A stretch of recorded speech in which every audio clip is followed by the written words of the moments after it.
Shalom, Om Swastiastu, Nama Budaya, Salam Kebajikan. Halo fisikawan muda, salam sejahtera bagi kita semua. Senang sekali pada kesempatan kali ini kita bisa bertemu lagi di podcast Osilasi 2023. Sebelumnya saya ucapkan selamat datang kepada mahasiswa baru fisika Universitas Negeri Malang. Pada podcast kali ini kita akan membahas tentang IHA-MAFI dan formasi. Nah, di sini saya sudah bersama dengan dua narasumber kita yang sangat luar biasa. Ada Kak Bernesa Gilda Fitrianisa dan Kak Ari Wasita. Selamat pagi Kak, gimana nih kabarnya? Pagi, alhamdulillah baik. Alhamdulillah baik. Nah, sebelum kita lanjut ke podcast, mungkin Kak Nesa dan Kak Ari bisa perkenalan dulu nih sama teman-teman yang ada di rumah. Oke, halo teman-teman semua, perkenalkan nama saya Bernesa Gilda Fitrianisa, biasanya dipanggil Nesa. Saat ini saya sedang diamanahi sebagai Bupati Mahasiswa Fisika atau Ketua Himpunan Mahasiswa Departemen Fisika. Salam kenal semuanya. Oke, makasih ya waktunya. Sebelumnya saya ucapkan selamat datang buat mahasiswa baru Departemen Fisika. Perkenalkan, aku Ari Wasita dari di HMD ini diamanahi sebagai Bendahara Umum. Oke, terima kasih Kak untuk perkenalannya. Kita lanjut ke podcast ya Kak. Iya, monggo. Membahas tentang IHA-MAFI dan formasi. Teman-teman di rumah dan mahasiswa baru mungkin agak asing dengan kata-kata ini. Kalau boleh tahu IHA-MAFI dan formasi sendiri itu apa sih Kak? Oke, mungkin aku dulu ya. Kalau IHA-MAFI itu kan Ikatan Himpunan Mahasiswa Fisika Indonesia. Nah, kita di IHA-MAFI sendiri itu kan Ikatan Himpunan Mahasiswa Fisika Indonesia. Nah, untuk UM sendiri ini tergabung di wilayah keempat. Nah, wilayah keempat ini ada Jawa, Bali, dan Nusa Tenggara. Itu. Oke, selanjutnya aku ya.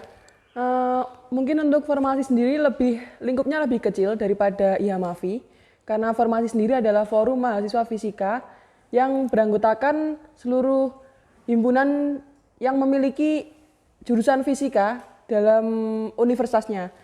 Namun di dalam formasi ini tidak hanya untuk universitas yang negeri saja, melainkan juga universitas yang swasta. Nah, itu tadi ya teman-teman pengertian tentang IHA-MAFI dan formasi. Lalu tujuan dari IHA-MAFI dan formasi sendiri itu apa Kak? Oke, untuk tujuannya sendiri mungkin dari IHA-MAFI dulu. Tujuan IHA-MAFI itu yang utama itu mensosialisasikan dan mengembangkan potensi profesionalitas itu untuk berperan di pembangunan bangsa. Nah, selain itu juga untuk mewadahi aktivitas mahasiswa fisika dan untuk sebagai koordinasi himpunan mahasiswa fisika se-nasional gitu. Oke, kalau untuk formasi sendiri itu bertujuan sebagai forum ilmiah untuk pengembangan ilmiah himpunan-himpunan fisika di seluruh Jawa Timur, terkhususnya kayak supaya mereka itu memiliki peran serta dalam pembangunan nasional. Oke, berbicara tentang tujuan nih ya Kak. Di dalam IHA-MAFI dan formasi sendiri, untuk mencapai tujuan itu pasti kan ada kegiatannya. Iya. Kegiatan yang dilakukan di IHA-MAFI dan formasi sendiri itu apa saja Kak? Boleh dijelaskan? Oke, kegiatan utama di IHA-MAFI itu ada Munas. Munas itu Musyawarah Nasional. Nah, selain itu juga ada Mustanas. Terus kalau di Kementerian Kaderisasi itu ada pengkaderan, yaitu di Sapamaba sama KIJ. Terus juga ada studi banding sama pengabdian. Seperti itu. Oke, kalau di formasi sendiri ada yang namanya aksi, yakni ajang kreativitas fisika, di mana nanti itu aksi terbagi menjadi 4 kali. Kemudian ada kegiatan wilayah dan ada beberapa kegiatan. Yang pertama adalah rakor. Rakor sendiri ada 4 kali kalau di formasi, di mana nanti untuk rakor 1 dan 2-nya itu sebagai kayak perencanaan HUT atau disnatalisnya formasi. Kemudian ada rakor 3 dan 4 itu untuk pertanggungjawaban seperti LPJ-an dari 1 tahun kepengurusan formasi. Kemudian ada kegiatan wilayah dan selanjutnya ada aksi. Aksi itu seperti aktivitas yang ajang kreativitasnya fisika, di mana pada aksi ini ada ganjil dan genap. Kalau aksi ganjilnya itu untuk disnatalisnya tadi, kemudian yang aksi genapnya untuk pertanggungjawaban, seperti itu. Wah, luar biasa sekali ya Kak kegiatannya. Berbicara tentang pengertian, tujuan, terus kegiatannya, mungkin di dalamnya juga ada struktur organisasinya pastinya. Iya. Boleh dijelaskan struktur organisasi di dalam IHMAFI dan Formasi sendiri? Oke, mungkin kalau struktur organisasi IHMAFI sama formasi itu nggak jauh beda ya. Kalau di IHMAFI itu ada sekjen kalau di sini, kalau di HMD itu bupati seperti itu. Terus ada BAK itu Biro Administrasi Keuangan. Kalau di sini bendahara sama sekretaris seperti itu. Terus langsung ke kementerian. Nah, kementerian sendiri ada Kementerian Luar Negeri, Dalam Negeri. Terus habis itu ada kaderisasi, Kominfo, terus Sosmas seperti itu. Oke, kalau di formasi sendiri juga ada sekjen atau sekretaris jenderal. Itu juga sebagai ketua dalam kepengurusan formasi. Kemudian ada staf ahli administrasi, staf ahli keuangan, kemudian staf ahli humas dan staf ahli infokom. Namun di formasi sendiri juga ada koordinator wilayah. Jadi kayak setiap wilayah seperti Malang ini ada koordinatornya tersendiri, kemudian Surabaya ada koordinator wilayahnya tersendiri. Jadi se-Jawa Timur akan ada koordinator wilayah setiap daerahnya. Kemudian ada Dewan Pimpinan. Kalau Dewan Pimpinan sendiri seperti saya ini, jadi kayak ketua setiap himpunan yang bergabung dalam formasi, itu menjadi Dewan Pimpinan di dalam kepengurusan formasi. Oke, terima kasih banyak Kak. Oke, dari tadi kita kan sudah berbincang formal ya tentang IHMAFI dan formasi.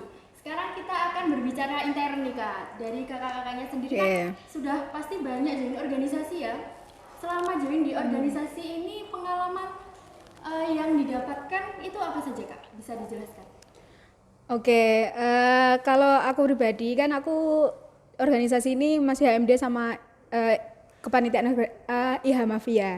Nah itu kalau di HMD itu kan lingkupnya sedepartemen. Nah mungkin pengalaman yang paling terasa itu relasi kalau di sini. Nah kalau di IHMAFI sendiri itu kan jangkauannya lebih luas ya.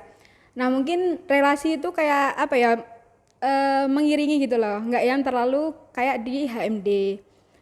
Nah terus juga di IHMAFI itu kan kita terbagi dari wilayah-wilayah. Nah kita kan wilayah 4. Nah mungkin relasi yang terjalin itu ya cukup wilayah 4 aja seperti itu.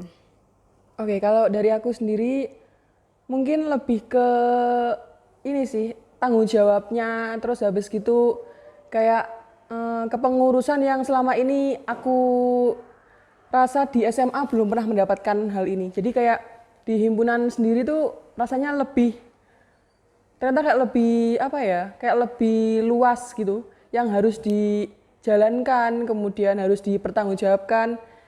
Terus kalau di formasi sendiri menurutku lebih ke bantuan atau teman. Jadi kayak misalkan kita memiliki suatu kegiatan yang bisa terbuka untuk umum atau kayak wilayahnya se-Jawa Timur ataupun mahasiswa lingkupnya, itu kita bisa meminta bantuan ke formasi ataupun IHMAFI. Kemudian kayak relasinya juga seperti yang dikatakan sama Kak Ari tadi, bahwa karena kita terbagi dalam wilayah-wilayah, jadinya lebih akrabnya ke wilayah yang kita ikuti saja. Wah, pengalaman yang sangat luar biasa sekali ya teman-teman. Nah, menurut Kak Nesa dan Kak Ari sendiri nih, kan berdasarkan pengalaman tadi, apakah mahasiswa baru itu sangat dianjurkan untuk masuk di organisasi? Lalu alasan apa yang menguatkan mengapa mahasiswa baru itu harus ikut organisasi? Oke, kalau aku pribadi sangat-sangat menganjurkan teman-teman join organisasi ya. Terlebih nanti kan teman-teman ini semester 1 mungkin masih adaptasi. Nah, sembari adaptasi itu mungkin teman-teman menggali potensi. Terus habis itu kalau udah organisasi di UM ini khususnya terbuka, nah teman-teman bisa join ke organisasi UM.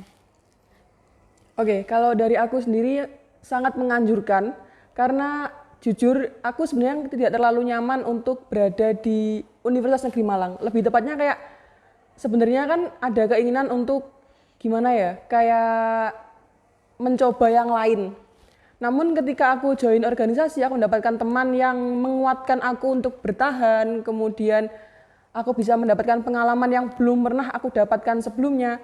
Terlebih ke tugas-tugas juga sangat terbantu. Alhamdulillah teman-teman ini kayak misalkan aku membutuhkan tugas apa gitu, kemudian aku tidak tahu cara menyelesaikannya, itu teman-teman pasti akan sangat membantu atau welcome buat ngajarin gitu. Wah, itu tadi ya, sangat dianjurkan sekali untuk join di organisasi apalagi mahasiswa baru.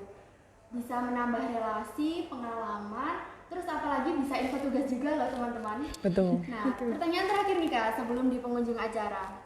Kan kakak berdua ini sangat sebagai aktivis ya. Pandangan, dampak, dan langkah kakak ini sebagai aktivis itu seperti apa? Oke, mungkin aku dulu ya. Di zaman sekarang, di milenial ini, kalau menurutku kan semakin bertambah tahun itu semakin banyak perubahan. Nah, mungkin dari kita sebagai mahasiswa itu kan nggak mungkin ya hanya kita kan sebagai pendorong gitu, nggak mungkin kalau hanya kuliah terus habis itu pulang terus tidur gitu kan nggak mungkin.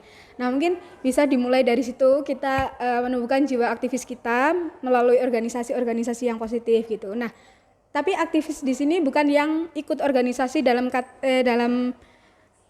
tanda kutip itu organisasi yang wow gitu loh, bisa ikut volunteer apa enggak, kalau ada oprek kepanitiaan apa gitu bisa ikut gitu. Oke, kalau dari aku sendiri ya, pandanganku terkait menjadi aktivis itu kayak sebelum kita melangkah ke dunia kerja, kita kan membutuhkan banyak pengalaman. Jadi menurutku akan lebih baik kalau pengalaman yang kita dapatkan selama kuliah ini sambil belajar itu lebih baik lagi, terlebih itu pasti berguna untuk kemudian hari. Karena jujur aja, menurut orang tua yang juga melaksanakan hal tersebut, ataupun saudara-saudara juga, itu menjadi aktivis tidak pernah mengecewakan. Kayak pasti akan berguna, kemudian nanti ketika interview mungkin akan ditanyakan. Jadi kalau kita berani mencoba ketika kuliah, kenapa enggak? Apalagi kalau ada kesempatannya. Terlebih kayak opreknya dibuka, terus kalian melihatnya atau mungkin ketika pamfletnya ada di sosial media kemudian tertarik, kenapa enggak dicoba dulu gitu. Karena menurutku yang selagi kita bisa atau ada waktunya, nggih monggo. Soalnya kan ya kalau kuliah kayak cuman setelah kuliah pulang terus tiduran kan kayak kurang pengalaman gitu kan. Jadi mending dilaksanakan atau dibuat menjadi hal-hal yang berguna. Wah, luar biasa sekali. Nah, tidak terasa kita sekarang sudah di penghujung acara loh. Sebelum podcast ini saya tutup, dari Kak Nisa dan Kak Ari mungkin bisa menyampaikan closing statement-nya terlebih dahulu. Oke, kalau dari aku closing statement-nya nggak panjang, cuma nitip ke teman-teman, mungkin nanti kenali diri kalian sendiri, kenali diri kalian dulu, terus habis itu gali potensi kalian, terus kembangkan ke organisasi selagi ada waktu dan kesempatan gitu. Oke, kalau dari aku sendiri mungkin teman-teman nggak perlu takut ataupun ragu untuk join organisasi ataupun menjadi aktivis, karena aku yakin kalian pasti akan menyesal jika tidak pernah mencoba. Kan kita bisa mencoba dulu, jadi lebih baik kita mencoba. Nanti kalau memang dirasa tidak baik untuk teman-teman, nggih, monggo diselesaikan. Namun jika teman-teman berani mencoba dan melangkah maju, pasti akan membawa perubahan pada diri kalian sendiri. Jadi jangan takut dan ragu. Oke, terima kasih banyak Kak atas ilmu terima yang luar kasih. biasa. Sama-sama. Itu tadi podcast Osilasi 2023 tentang Ilham Mafi dan Formasi. Materi yang sangat luar biasa sekali. Saya Putri Listiawati pamit undur diri. Untuk informasi lebih lanjut bisa cek sosial media di bawah ini. Sampai jumpa. Wassalamualaikum warahmatullahi wabarakatuh. Waalaikumsalam.